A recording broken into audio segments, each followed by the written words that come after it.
Welcome back to another episode of Word Safari. This is the fourth and final episode in a four-part series on the impact that Greek and Roman mythology has had on our English language today. Now, in the previous three episodes, we've looked at words that come from a number of different sources, mostly from names of gods. That took the first two episodes because we actually had a lot to talk about. And then in the last episode, we looked at names of human characters and how those characters have impacted our English language today. So in this final episode, we're going to look at several other sources and kind of group them all together. We're going to go one by one here. We're going to start with names of monsters and monstrous characters in Greek mythology and see how those terms have ended up in English. We're going to look at a few places that were made famous by Greek mythology. And then finally, we're going to finish up with some religious ideas and concepts in Greek mythology. Now remember, even though this was a mythology and we call it a mythology, this was also a lived religion for them. And so these religious concepts would have been things that were important to them religiously, often in their everyday religious life. So let's get started. Again, we're going to start by looking at different monsters and monstrous characters in Greek mythology. How about Python? We actually get the word Python from a monster in Greek mythology. Now, this monster was some kind of serpent creature that guarded the site of Apollo's holy temple at Delphi. This later became sort of Apollo's biggest temple, but according to the mythology, he had to defeat a serpent and take control of the temple from this serpent, the Python. Now, this was some kind of snaky dragon thing. Serpent is kind of a general term for something that is sort of reptilian. It might be a snake, it might be a dragon. We just sort of stole the name of this particular snaky, dragony serpent thing and used it for a kind of snake today. The priestess of Apollo, who would utter oracles on his behalf at the oracle at Delphi in his temple, was actually named the Pythia. She was named the Pythia after this dragon that Apollo defeated to claim the site. Another kind of snaky monster that we get a term from is the Hydra. The Hydra was a nine-headed water snake that Heracles had to defeat as one of his 12 labors. Now, the Hydra was interesting because if you cut off one of its heads, as Heracles tried to do when he was defeating it, he rapidly found out that two more would sprout in succession. And so this made it actually pretty difficult, as you can imagine, for Heracles to defeat the monster. Eventually he did because he was Heracles. So we sort of took over this word Hydra today into English to mean any kind of thing you want to defeat that is very difficult to defeat, because the more you fight it, the stronger it gets. In case you're wondering, the name of this snake, Hydra, also is connected to the word for water. We get words like hydrate and hydro, anything in English, from this ancient Greek word for water, which would have been hudor in the ancient Greek language, because this was a water snake, and so it was named after the root for water. What about a siren? A siren is a kind of monstrous creature that shows up, especially in the Odyssey. The hero Odysseus has to fight, well, not really fight, but basically just get past these sirens. Now, what a siren was a half bird, half woman creature. You can see this picture right here, which is a pretty good rendering of what the ancient Greeks would have thought a siren might have looked like, at least in the original conception of this particular monstrous creature. So sirens were these creatures that would sit on very small, rocky, uninhabited islands, and there's a lot of those in the area of Greece, and so this would have been kind of natural to them. And they sing with this really beautiful voice, and it's such a beautiful voice that sailors cannot resist it, and they crash their ships onto these uninhabited rocky islands, and then they die of hunger and thirst because there's nothing on the island and they can't get off. So that's the original meaning of what a siren was, and Odysseus, again, has to get past these creatures, and he manages an ingenious way of doing so because that's the kind of thing that Odysseus does. So we get a couple of uses of the word siren from these creatures in Greek mythology.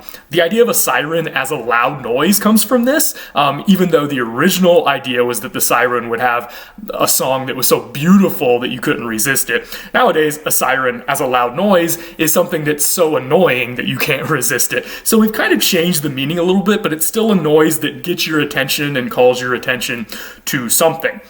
Now, like I said, the original conception of these sirens was that they were attractive based on what they said and the songs that they emitted and not what they looked like. But eventually in later conceptions, these half bird, half woman creatures came to be all woman, all human woman, and were considered to be physically attractive to the sailors as well, even though that wasn't necessarily the original conception. And so when we call someone a screen siren, for instance, it's usually an attractive woman who is an actress of some kind. That's the screen part. And so in this later conception of what a siren was or could be, we've expanded the definition of attractiveness from the way that these creatures sounded to the way maybe that these creatures looked. And now we can use it to apply to maybe human women, not necessarily for how they sound, but ultimately for how they look. Another pair of creatures, another pair of monsters that Odysseus, again, didn't really have to fight, but he had to get past on his attempt to get back home to his island, his home island of Ithaca after the Trojan War, were two monsters called Cilla and Charybdis. Cilla and Charybdis each sat on one side of a narrow strait, and Odysseus had to sail between the strait, and he had to choose whether to go closer to Cilla. Cilla was this monster. Again, it was kind of a female creature with these dog heads that would jump out of her body and eat people if they could get to them. And Charybdis was this giant whirlpool that every once in a while would suck down all the water and destroy ships. So Odysseus had to either go closer to Cilla and risk getting some of his men eaten, or closer to Charybdis and risk getting his whole ship destroyed. Ultimately, he chose Cilla. He did lose some men, but at least his ship got past. So this is a term that we use today that's kind of like another English idiom that we have, a phrase that we use between a rock and a hard place. It's when you have two bad options. You're in a difficult position and you're not really sure which way to go, but none of them are necessarily going to be good, and so maybe you have to choose a particular bad option. So if you hear somebody talking about being between Cilla and Charybdis today, again, it's you know that whatever you're going to choose isn't going to be great, but maybe you have to make a particular choice, and that comes from this particular episode in the story of Odysseus and these particular two monsters. Now let's move on to places. We've looked at some monsters. Let's look at some places from Greek mythology that we get some terms in our English language today. One of them is the River Styx. The River Styx is the most famous river of the underworld, or of Hades, in Greek mythology. Now, if you know your underworld geography, you know that the Styx is not the only river in the underworld. There are actually 5 rivers, and the Styx is just the most famous one. And as the most famous one, we get some terms from it today. The Styx was the river that was considered to be the boundary of the underworld. So when your deceased soul, after you die, when your soul leaves your body, and you go down to the underworld, which everyone would have done back then. This was not considered a penalty for them like many traditions would consider hell to be today. This was just where everybody went for the most part when they died. So when your soul tries to go to the underworld, it's going to have to get across the River Styx. We get all sorts of Styx things from this river in Greek mythology today. Obviously, there's a band named Styx that gets their name from this. The adjective for Styx is Stygian, and so sometimes you will see the adjective Stygian to mean dark or gloomy or something like that. And so all of this comes from the river of the underworld, which was Styx. By the way, the name in Greek comes from a root that means hate. So sometimes it is referred to as the river of hate, partly because you would hate to have to go there, even though, according to Greek religion, we pretty much all will be going there someday. On the other side of things, even though, as I just said, almost everybody goes to the underworld and it's not really a heaven versus hell thing where that's a punishment, it's just pretty much where everyone goes in ancient Greek religion. Nonetheless, there are hints of a possibility for a better afterlife, even though it's really only reserved for very special people, and really people who have connections or who know somebody among the gods or something like that, at least in the earliest conception of this. And this other possibility that maybe isn't as dark and gloomy as having to cross the River Styx is going to Elysium, sometimes known as the Elysian Fields. Elysian is just the adjective form of that noun. Elysium, okay? So we get anything that is Elysian or Elysium in English from this ancient conception of the Elysian Fields. Again, this is supposed to be kind of like a paradise sort of place. It's light and sunny and happy and warm, and you can just prance around or whatever in these fields for eternity. There's also a famous street in Paris that in French is the Champs-Élysées, which is just Elysian fields in French. Champs is a word that means fields that comes from the Latin word campus, which we would say campus today, which originally meant field. And yes, that's where we get the idea of a college campus, because if you've ever been to one, there's a lot of wide open field areas, and that's why we call it a college campus. We don't usually call it the Elysian fields, we just call the college campus the field, the campus. But the Elysian field ultimately comes from this Greek idea of the afterlife, even though it was pretty exclusive and most people didn't get to go there.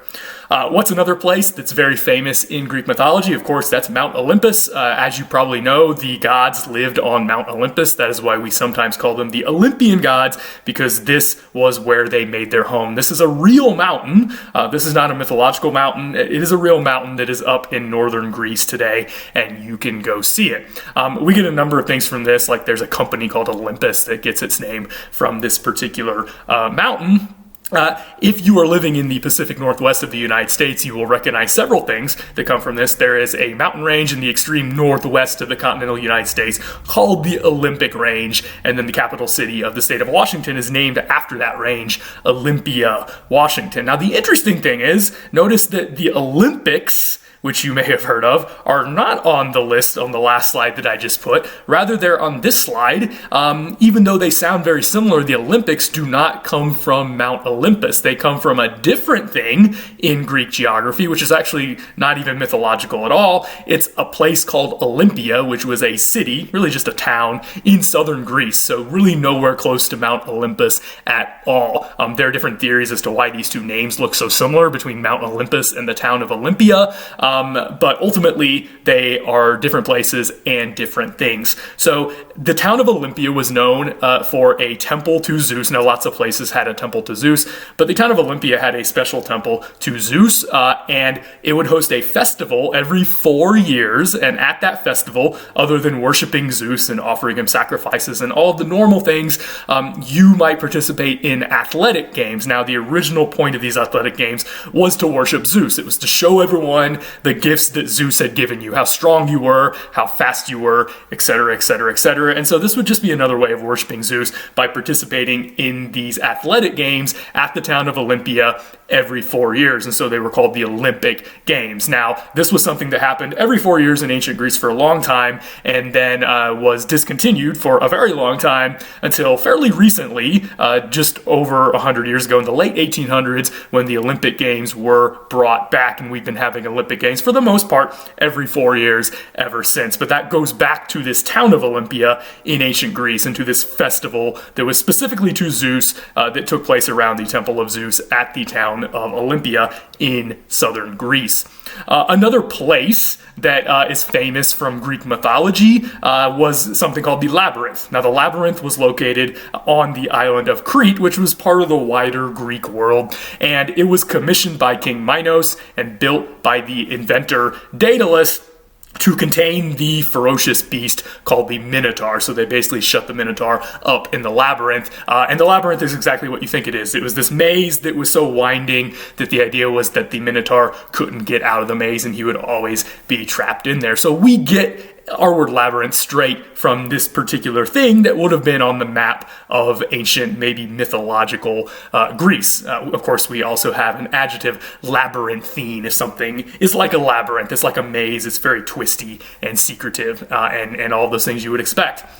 Another, of course, very famous place that has to do with Greek mythology, but just like Mount Olympus and many of these other places, probably has its roots in reality, was the city of Troy. Now, we believe the city of Troy was located on the coast of what is now northwestern Turkey, across the Aegean Sea from Greece, but in ancient times, the western coast of Asia Minor, aka what we today call Turkey, was part of the wider Greek and Aegean world. There was not necessarily that kind of international border that we have today.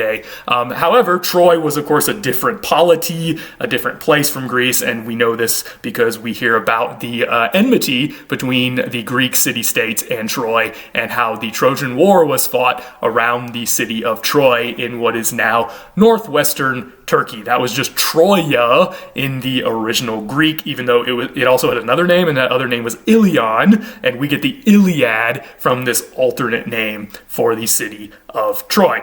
And so the adjective would have been Trojanus, and so we just get Trojan from Trojanus. That y sound that used to be spelled with an I became a J in French and English fairly recently. I'll put a link up here to the alphabet series that I did before this mythological series, because we actually talk about that and how that phonological change happened in that series. So anything Trojan, we get a lot of Trojan things, team names and other things that go back to the inhabitants of Troy. If you're an inhabitant of Troy, you are a Trojan. And the most famous Trojan thing that happened in Greek mythology, of course, was the Trojan horse. This was, again, the hero Odysseus's plot to get the Greeks into the city of Troy and enable them to sack the city and take the city, and ultimately it worked. I won't spoil the rest of the story for you if you don't know it, but of course it is a classic tale. We use Trojan horse also today for, things like computer viruses that sneak into your computer pretending to be something else, and then once they're in your computer, they, sack your computer and cause a lot of trouble, just like the Greeks did once they got into the city of Troy. Now let's move on to some religious concepts. There was a set of religious groups, and it's kind of hard to define exactly what we would call them, that were called mystery religions. Some people call them mystery cults, but we don't necessarily mean that in the negative sense that cult often has today. These would have been movements or groups that were within the wider religious tradition of ancient Greece and of the ancient Mediterranean. So these wouldn't have been splinter groups that were like disagreeing with the wider religious tradition. Essentially what a mystery group was it was a group that decided to dedicate themselves specifically and intensely to the worship of one particular god within the generally accepted Greek or Roman pantheon. Again, they weren't starting their own religious movement or anything like that. They were just saying, we're going to focus on this one particular god and learn more about them, and specifically learn some of their secrets. There might be some secrets that you would be expected to learn if you got deep into one of these mystery movements. Now, the word mystery comes from a Greek word that means to initiate or to be initiated. So in this sense, it was kind of like a modern fraternity or sorority, or one of these other groups that might not be a fraternity or sorority, but you have to get initiated into it. There's an initiation process. It's formalized. It may or may not be easy. It will often be time consuming. But once you have been initiated into the group, you will also be initiated into its secrets, and then you will know some things that the uninitiated, the great unwashed who are outside of that group, maybe don't know. And sometimes these things might be pertinent for this life, and sometimes they might be pertinent for the next life. So that's the original meaning of the word mystery in a mystery movement, religion, cult, whatever we want to call it. It was literally just an initiation movement. That's what the word mystery originally meant. But you can understand that from the outside, if you were one of the uninitiated, you would have started wondering what the mystery was that was going on the inside that only the initiated knew about. So you can see how this word mystery that started just meaning something about initiation came to mean more like our modern meaning of the word mystery, which is things you don't know about, maybe until you have been initiated into them. And that's ultimately where our modern meaning of the word mystery comes from. It was actually just this religious movement in ancient Greece and in the wider Mediterranean world. We throw around the word hubris a lot. You've probably used the word hubris at some point. This was an ancient Greek word. There's nothing complicated about this, and we didn't change the meaning too much. Hubris was just the idea of going past your limits, of overstepping your boundaries, of thinking you were better than you were, especially when it came to how you related to the gods and how the gods related to you. So if you didn't know your place, you would be guilty of hubris. There were a lot of hubris stories in ancient Greek mythology. We actually looked at some in the previous episode and looked at some humans, such as Tantalus, who showed hubris and got punished for their hubris. So we just took this word straight out of Greek and didn't even really change it very much. Now, if you show hubris, it starts a cycle, and that cycle ultimately culminates in something called Nemesis. Now, Nemesis was considered to be a goddess in ancient Greek thought, and Nemesis was the goddess of giving you what you deserve. Her name actually comes from an ancient Indo-European root that means to allot or to distribute.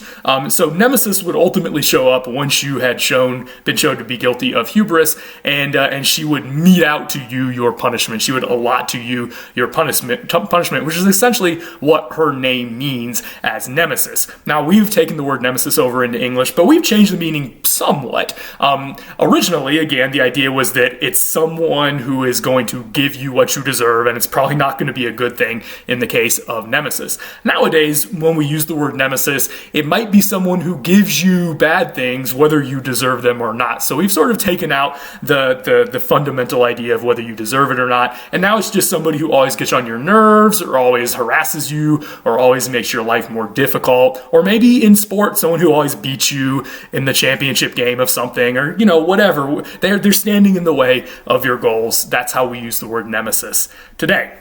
Now, a couple of terms that come specifically from the worship of the god Dionysus in ancient Greek religion. One of them is ecstasy. Ecstasy is made up of two Greek words, ek and stasis. Ek means out or outside of, and the root sta in all the Indo-European languages means to stand. Our modern English word stand, you can see the sta right there at the start of stand. That's the same sta that is in ecstasy. So literally, ecstasy is standing outside of yourself. You are in this state of altered consciousness in some way, in such a way that you are standing outside of yourself. It's like you're looking at your own body because you're having this kind of spiritual, emotional, some kind of experience that makes you feel very different and makes you feel like you are having, kind of an out-of-body experience, literally, right? So that's the original meaning of the word ecstasy. When you were worshiping Dionysus, one of the things that you would try to do is accomplish this experience of ecstasis, which is the original Greek word right there. You'd want to get outside of yourself and have an ecstatic experience. Sometimes we still use that word ecstatic experience in religious context, not in the general meaning of the word ecstasy that we usually use it in English today, which is like being super happy. Like you're so happy that you're almost outside of yourself for a brief time. But the original meaning didn't necessarily have to do with happiness, although I guess often it probably would, but it was more of this idea of an out-of-body spiritual religious experience in some way. So when you were worshiping Dionysus, you're supposed to have an ecstatic experience of some kind, but then that's not the end. One of the reasons that you empty yourself of yourself is so that the god can come in this case the god Dionysus, can come in and fill you, and then you will be filled with divinity in some way, and you will be closer to the gods, which is what many religions try to do, right? When they're trying to have some kind of spiritual experience, they're trying to be closer to the gods. They're trying to have less of themselves and more of the spirit of the god that they are worshiping. And that's where the word enthusiasm comes in. So the word enthusiasm comes from two Greek words. One of them is en, which is just our word in, and the other is thou, which is actually related to theo, like the theo in theology and other words that come from this Greek word theos that meant God. So enthusiasm actually just means having a God inside of you. That's the in part. In Godiasm is actually how you would translate that.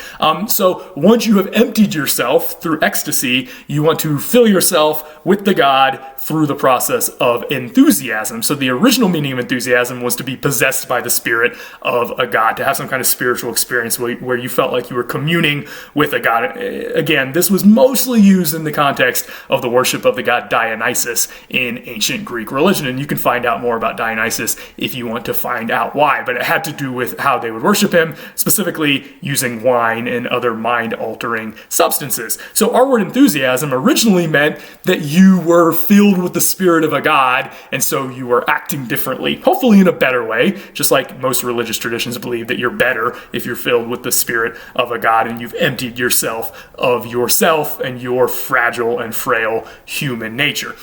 Our English word has moved less, in the direction of religion and more in the direction of just secular excitement. Like you have some kind of excitement bubbling up within you. That's what we would probably define enthusiasm as today. But originally, this was a religious term. This was a specific thing that would happen to you when you were worshiping Dionysus, especially in ancient Greek religion. Another religious concept is the Aegis. The Aegis was a special shield, and it was a shield that was said to be made of goat skin. The word Aegis comes from the word goat in ancient Greek, and so this was the goat shield. That's why it's actually called that, and that's what the name means in the ancient Greek language. Originally, it belonged to Zeus, but then Zeus gave it to his favorite daughter, Athena, and so usually in Greek mythology, Athena is carrying around the Aegis, and it's always the Aegis. There's only one of them, it seems like. They don't get cloned or remade, and it's not exactly clear why. So Athena is always carrying around this goat shield, and it's said to provide supernatural protection to anyone who is protected by it. So if Athena is holding the goat shield in front of her, then good luck. You are not going to be able to hit her with any arrows or other kind of missiles. So if you are being protected by somebody, then you are under their Aegis. It's like they're holding this shield in front of you. And so when we use the word Aegis today, we usually use it in this sort of generic sense, not that somebody's literally holding a magical shield in front of you, but that they are using their greater power to protect you in the same way that Athena might choose, if she liked you, to use her greater power and her Aegis to protect you, maybe physically, from whatever harms the world would be throwing at you. By the way, the Aegis is often portrayed with the head of Medusa on it. You can actually see that in this picture, because after Perseus killed Medusa and beheaded her in Greek mythology, he gave the head to Athena, and Athena placed the head on the Aegis. And so after that story happens, the Aegis has a notably Medusa-like character to it. Finally, let's talk about the word baccalaureate. Now, the word baccalaureate does not come straight from Greek because it actually comes from two Latin words. Bacca means berry, laureate means laurel, like the kind of bush or tree.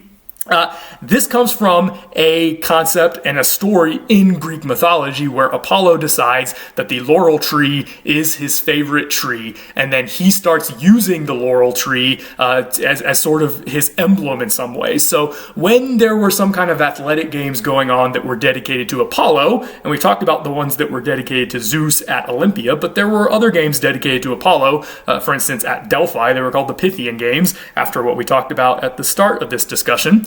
So if you were competing in the Pythian Games, the prizes would be laurel wreaths. And we talk about people wearing wreaths of some kind as some kind of prize. Even today, this goes back to this story where in the ancient Greek tradition, Apollo would used this tree as prizes to give out at his games. And so ultimately, the idea of getting some kind of recognition in college came to sort of be assimilated to that, and the basic degree that you can get is your laurelberry degree. It's like Apollo, who, by the way, is the god of knowledge and science and learning and the arts, so it kind of makes sense that he would be associated with the university setting in some way.